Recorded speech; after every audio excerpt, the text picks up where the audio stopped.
Hello everyone, welcome to my channel Commerce Love. This is going to be the first video of this channel and I will be starting with chapter number 1 of Business Studies class 12. So the only topics which we will be covering in this video are what is management and what are the characteristics of management. The rest of the topics of first chapter will be covered in the upcoming videos. Okay. So बहुत ही layman language में understand करेंगे और with the help of examples. The first thing is what is management. तो अगर personal life की हम बात करें तो सुबह से लेकर शाम तक हमारे पास बहुत सारे काम होते हैं। फॉर एग्जाम्पल एक बच्चे को सुबह स्कूल जाना है, देन घर पे आके होमवर्क भी करना है, उसने खेलना भी है, टीवी भी देखना है, नेटफ्लिक्स भी देखना है, राइट, फैमिली के साथ टाइम भी स्पेंड करना है। So he has different number of activities to do. तो वो क्या करता है, अपना टाइम जो है इस हिसाब से वो मैनेज करेगा कि वो सारे काम भी कर ले और टाइम पे भी कर ले, राइट, कि कोई काम रह ना जाए। तो एक तरीके से वो क्या कर रहा है, मैनेजमेंट ही तो कर रहा है। फॉर एग्जाम्पल हमारी मदर है, उन्होंने खाना बनाना है, घर की सफाई करनी है, उन्होंने देखना कि जो फैमिली मेंबर्स हैं उनकी क्या नीड्स हैं, किसको क्या चाहिए, है ना, कौन सा काम कब किया जाए घर का। तो उन्हें सारी चीजें हैंडल करनी होती हैं। तो वो भी अपने माइंड में ना एक चीज सेट करके रखते हैं कि उन्हें कौन सा काम कब करना है, कैसे करना है। तो वो भी एक तरीके से क्या कर रहे हैं, मैनेजमेंट कर रहे हैं। तो अगर हम अब ऑर्गेनाइजेशनल टर्म्स में बात करें कि मैनेजमेंट क्या है, तो management is an art of getting things done with and through others. कि मैनेजमेंट में क्या होता है, हम दूसरों से अपना काम करवाते हैं। ठीक है। It can be defined as the process of getting things done with the aim of achieving organisational goals effectively and efficiently. कि मैनेजमेंट एक प्रोसेस है। प्रोसेस मतलब कि इसमें नंबर ऑफ स्टेप्स इन्वॉल्व होते हैं। ऐसा नहीं है कि आपने एक स्टेप लिया और सारी मैनेजमेंट होगी, नहीं। मैनेजमेंट एक प्रोसेस है, इसमें नंबर ऑफ स्टेप्स इन्वॉल्व होते हैं। तो इस प्रोसेस की हेल्प से getting things done with the aim of achieving organisational goals effectively and efficiently. कि आपने अपना काम करवाना है सो दैट कि दूसरों से काम करवाना है सो दैट कि जो ऑर्गेनाइजेशन का एंड गोल है, जो उसने अपना एक ऑब्जेक्टिव सेट किया है, वो हम अचीव कर सके। और वो हमने अचीव कैसे करना है, वो एफिशिएंटली अचीव करना है और इफेक्टिवली। एफिशिएंसी और इफेक्टिवनेस का मीनिंग क्या होता है वो हम अपकमिंग स्लाइड्स में अंडरस्टैंड करेंगे कि दोनों टर्म्स एक दूसरे से डिफरेंट कैसे। ठीक है। सो बेसिक आइडिया हो गया कि मैनेजमेंट क्या है, कि एक ऑर्गेनाइजेशन में जो ऑर्गेनाइजेशन के लोग काम कर रहे हैं, हमने उनसे काम कैसे करवाना है सो दैट कि जो ऑर्गेनाइजेशन का गोल है वो हम अचीव कर सकें in a very efficient and effective manner. Definition is given here. Management is defined as process of getting things done with the aim of achieving goals effectively and efficiently. The keywords are: it is a process, it has a common goal, and that goal has to be achieved efficiently and effectively. ठीक है। Next thing is what is the difference between effective and efficiency. Effective में क्या होता है, we are just concern कि हमने ना काम पूरा करना है। फॉर एग्जाम्पल हमारे मैनेजर ने हमें कहा कि आपको जो सेल्स हैं वो डबल करनी है, आपको जो नेक्स्ट मंथ है उसमें सेल्स डबल करनी है, राइट। तो हमने सेल्स को डबल करने के लिए क्या किया, हमने अब एडवर्टाइजमेंट दी, हमने फेस टू फेस जो सेलिंग है वो स्टार्ट कर दी। और उससे हमारा खर्चा तो जो था वो बहुत ज़्यादा बढ़ गया। और हमारे जो प्रॉफिट मार्जिन थे, कि हमारी जो इनकम होनी थी वो इतनी ज़्यादा नहीं रही, वो कम हो गई। ठीक है। तो यहाँ पर हमने क्या किया है, हमने हमारा जो काम है वो कंप्लीट तो किया है बट एफिशिएंटली नहीं किया। मतलब कि हमने कॉस्ट पे ध्यान नहीं दिया, ना तो हमने कॉस्ट मिनिमाइज करी और ना ही हमने ऑर्गेनाइजेशन के जो रिसोर्सेज हैं उनको अच्छे से यूटिलाइज किया। हमने सिर्फ एक चीज पे ध्यान दिया कि हाँ, हमने हमारा जो टास्क है वो कंप्लीट करना है। ठीक है। Whereas जो efficiency है that is concerned with completing the task correctly and with the minimum cost. Efficiency में क्या होता है कि आप हर एक चीज कंसीडर करते हो कि हाँ, मेरे को जो काम असाइन हुआ है मैंने वो काम पूरा भी करना है और इस ऐसे तरीके से उसे पूरा करना है ताकि जो ऑर्गेनाइजेशन को उस चीज की कॉस्ट पड़ रही है, जो हमें खर्चा पड़ रहा है, वो कम से कम हो और ऑर्गेनाइजेशन के जो रिसोर्सेज हैं वो अच्छे से हम यूज करें, मतलब उनका ऑप्टिमम यूटिलाइजेशन हो। ठीक है। तो अफेक्टिव जो है that is a narrow term and efficiency is a wider term, क्योंकि इसमें हम टास्क कंप्लीट करने पे भी ध्यान दे रहे हैं और हमारी कॉस्ट भी कम हो, रिसोर्सेज भी अच्छे से यूटिलाइज हो, ये चीज भी देख रहे हैं। ठीक है। Here is an example given. Effectiveness: Rohini prepared a well documented and factual report on company's performance and presented it in meeting, but she incurred extra cost to gather the data.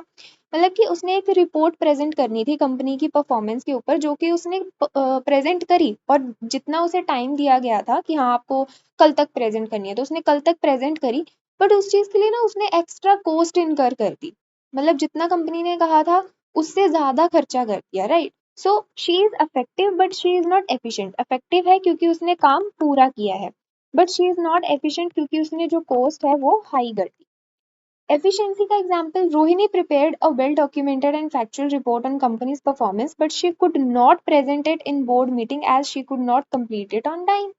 कि यहाँ पर क्या हुआ, यहाँ पर उसने कॉस्ट जो increase करनी थी वो इंक्रीज नहीं करी, बट जो उसने रिपोर्ट बनानी थी वो कंप्लीट ही नहीं हुई, कि वो रिपोर्ट कल तक कंप्लीट ही नहीं कर पाई और इसलिए प्रेजेंट भी नहीं कर पाई।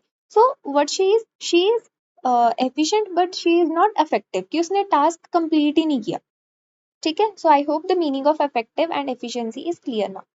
Now coming to the characteristics of management, we have 7 characteristics here: goal oriented process, all pervasive, it is multidimensional, continuous process, group activity, dynamic function, and intangible force. So the first one is goal oriented. Every organization work for a common goal, we all know, and the efforts are meant to achieve that goal. For example, a retailer may decide to achieve 2 times more sales this year.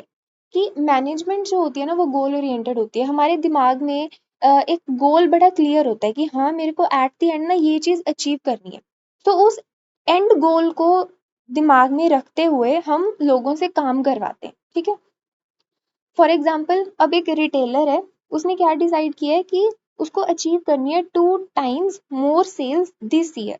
उसने अपने clients को कहा या employees को कहा कि इस year हमारी जो सेल्स हैं वो 2 times होनी चाहिए, राइट। एंड अकॉर्डिंगली फिर वो सारी एक्टिविटीज को मैनेज करेंगे। वो प्रमोशन के लिए जो डिपार्टमेंट है उन्हें कहेंगे कि आप एडवर्टाइजमेंट वगैरह करनी स्टार्ट करो, या वो परचेज डिपार्टमेंट को कहेंगे कि आप जो जहाँ से हम रॉ मटेरियल परचेज करते हैं आप सप्लायर्स को अच्छे से स्टडी करो, सो दैट कि आपको एक ऐसा सप्लायर मिल सके जो आपको सेम मटेरियल कम कॉस्ट पे दे। इससे क्या होगा, हमारा जो इनपुट का खर्चा है वो कम हो जाएगा, और हमारा जो कॉस्ट है ओवरऑल प्रोडक्ट की वो भी कम हो जाएगी और हमारी सेल्स बढ़ जाएंगी। तो मतलब उसने ये ध्यान रखा कि हाँ मेरे को ना अपनी सेल्स बढ़ानी है, राइट। तो ये चीज ध्यान रखते हुए उसने बाकी सारे डिसीजंस लिए और बाकी सारी एक्टिविटीज को मैनेज किया। Next is all pervasive. Managing activities are common to all type of organization, whether it is economic, political and social. कि ये चीज मैटर नहीं करती कि आपका ऑर्गेनाइजेशन का टाइप क्या है। फॉर एग्जाम्पल आप प्रॉफिट अर्न करने के लिए बने हो, या आप एक एनजीओ हो या एनपीओ नॉन प्रॉफिट ऑर्गेनाइजेशन हो, ये चीज मैटर नहीं करती, क्योंकि हमने पहले भी देखा कि मैनेजमेंट तो हम अपनी पर्सनल लाइफ में भी करते हैं, राइट। तो वो कहते हैं कि मैनेजमेंट जो है हर टाइप ऑफ ऑर्गेनाइजेशन में होगी, and domestically as well as globally, कि ये नहीं है कि सिर्फ इंडिया की ऑर्गेनाइजेशंस में ही मैनेजमेंट होती है। मतलब एवरी कंट्री एवरी ऑर्गेनाइजेशन जो है मैनेजमेंट का फंक्शन वो परफॉर्म करते हैं। हाँ, हर एक के तरीके जो है वो अलग हो सकते हैं, बट मैनेजमेंट का फंक्शन जरूर परफॉर्म होगा। Next is all pervasive in nature. Management is done for work, for people and for operation. First is work. अब कोई भी ऑर्गेनाइजेशन है वो कुछ ना कुछ काम करने के लिए ही बनी है। फॉर एग्जाम्पल हमने मैन्युफैक्चरिंग करनी है, राइट। हमने कोई कपड़ा बनाना है या हमने कोई मशीन बनाने का काम शुरू किया है, तो वो एक काम है, तो हम उस काम को भी मैनेज करेंगे। Then management of people. अब कोई भी काम है वो ऐसे तो हो नहीं जाएगा, वी विल हायर पीपल कि वो उस काम को कर सके, तो उन लोगों को भी मैनेज किया जाएगा, क्योंकि हर एक जो एम्प्लॉई है वो डिफरेंट बैकग्राउंड से आता है। हर एक की जो उसका एम है, जिस वजह से उसने ऑर्गेनाइजेशन को ज्वाइन किया है, वो डिफरेंट है। तो एक मैनेजर को अंडरस्टैंड करना होता है कि हाँ हर पर्सन की नीड क्या है, और अकॉर्डिंगली उन सबको मैनेज करना होता है, ताकि वो एज अ ग्रुप जो है वर्क करे और ऑर्गेनाइजेशन का जो गोल है उसे अचीव करे। मैनेजमेंट ऑफ ऑपरेशंस अगेन, जो हमने ऑर्गेनाइजेशन का गोल है उसको अचीव करने के लिए हम डिफरेंट ऑपरेशंस कंडक्ट करेंगे। फॉर एग्जांपल हमारा एक परचेजिंग का हमारा डिपार्टमेंट होगा, हमारा सेल्स का डिपार्टमेंट होगा, हमारा फाइनेंस का डिपार्टमेंट होगा, है ना। डिफरेंट ऑपरेशंस हम करेंगे, तो उन सबको मैनेज करना is also very important. Continuous process, ये नहीं है कि मैनेजमेंट एक मैनेजर ने आज कर लिया और वो कल नहीं करेगा, no. Management is a continuous process, कि ये किसी ना किसी तरीके में जो है होती ही रहती है at every point of an organisation. हो सकता है आज वो प्लान कर रहा हो कि उसे कौन कौन सी एक्टिविटीज करनी है, हो सकता है नेक्स्ट डे वो उसके लिए लोग हायर कर रहा हो कि हाँ मुझे लोग चाहिए जो उस काम को कर सकें, right? So it is a continuous process. Next is dynamic function. Management has to adapt itself to the changes in the environment to ensure the survival of organization.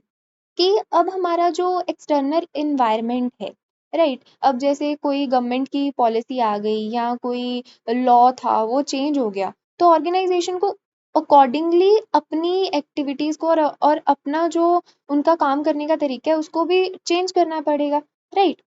अगर हम अब ऑर्गेनाइजेशन की जो पॉलिसीज हैं उसे इन्वायरमेंट के accordingly change नहीं करेंगे, अडेप्ट नहीं करेंगे, तो ऑर्गेनाइजेशन कहीं ना कहीं बहुत पीछे रह जाएगी और हमारे जो कॉम्पिटिटर्स हैं वो आगे चले गए. तो इसलिए वो कहते हैं कि मैनेजमेंट जो है वो एक डायनेमिक फंक्शन है कि हम बदलते हुए इन्वायरमेंट के साथ साथ हमारी मैनेजमेंट को भी चेंज करते रहते हैं. फॉर एग्जाम्पल अगर हम नोकिया का देखें, तो नोकिया ने जो है as per the changing taste and preference of the consumer, इन्होंने अपनी पॉलिसीज चेंज नहीं करी, इन्होंने टेक्नोलॉजी चेंज नहीं करी, जिसकी वजह से जो नोकिया की एक गुडविल थी, जो एक ब्रांड नेम था, वो आज एक बहुत ही लो लेवल पे आ गया, right? Next is management is intangible process, कि मैनेजमेंट को आप टच नहीं कर सकते, आप देख नहीं सकते, मैनेजमेंट को सिर्फ हम फील कर सकते हैं. और फील कैसे करेंगे? जब ऑर्गेनाइजेशन के गोल अचीव हो जाए. जैसे एक ऑर्गेनाइजेशन का गोल था कि हाँ उन्होंने अपना कस्टमर बेस बहुत ज़्यादा बढ़ा देना है, एक पर्टिकुलर लेवल तक बढ़ाना है, और उनका वो इंक्रीज हो गया, राइट? तो जब इंक्रीज हो जाएगा तो हमें पता चलेगा कि हाँ इस ऑर्गेनाइजेशन की जो मैनेजमेंट थी वो अच्छी थी. बट अगर अचीव नहीं हुआ तो हम कहेंगे कि नहीं यार मैनेजमेंट अच्छी नहीं थी, right? Next is group activity. Every member of group comes with a different need to join the organization, but they have to work collectively in order to achieve the organization goal. कि हर एक बंदा जो organisation join करता है वो different गोल के साथ करता है, बट उन सबको काम कैसे करना है? इकट्ठे मिलके काम करना है, क्योंकि जिस ऑर्गेनाइजेशन में वो काम करते हैं उसका जो गोल है हमने वो अचीव करना है, राइट? तो management is a group activity. So that is all about the meaning and characteristics of management. Rest of the topics will be discussed in the upcoming videos. I hope you like the content, and if you find the content useful then please like the video and subscribe to my channel. Thank you.